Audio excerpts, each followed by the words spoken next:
என்ன இது? தம்பி மேல நடவடிக்கை எடுத்தா அண்ணனுக்கு என்ன செய்யும்? சந்தோஷமா இருக்குமா, மகிழ்ச்சியா இருக்குமா, வருத்தமா தான் இருக்கும். இது என்ன ஒரு கேள்வி கேட்குறீங்க?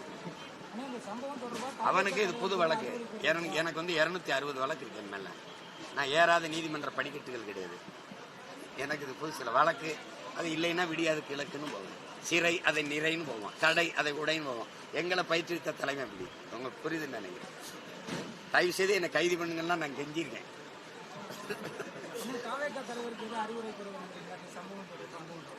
அவ்வளவு சின்ன பிள்ளைங்க, அவருக்கு தெரியும் இது நடந்துச்சு. என்ன நேரம் அவருக்கு தெரியாத என்ன செய்யணும்?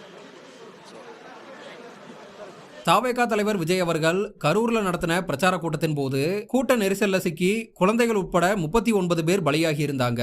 இந்த சம்பவத்துக்கு டிவிகே காரணம், டிஎம்கே காரணம் அப்படின்னு கருத்துக்களானது பேசப்பட்டு வந்தாலும் கூட போன உயிர்கள் எப்போதும் திரும்பி வர போறதில்ல. ஆனா இந்த உயிர்களுக்கு நியாயம் கிடைக்கும் வகையில இது குறித்து விசாரணையானது நடத்தப்பட்டு நடவடிக்கை எடுக்கப்படும் அப்படின்னு தமிழக முதல்வர் மு.க. ஸ்டாலின் அவர்கள் தெரிவிச்சிருந்தாரு. இப்படி இருக்க சூழல்ல இந்த சம்பவத்திற்கு காரணமாக தவேகா தலைவர் விஜய் அவர்கள் மீது நடவடிக்கை எடுக்கப்பட்டு விஜய் கைது செய்யப்படுவாரா அப்படின்ற ஒரு கேள்வியானது இருந்துகிட்டு இருக்கு.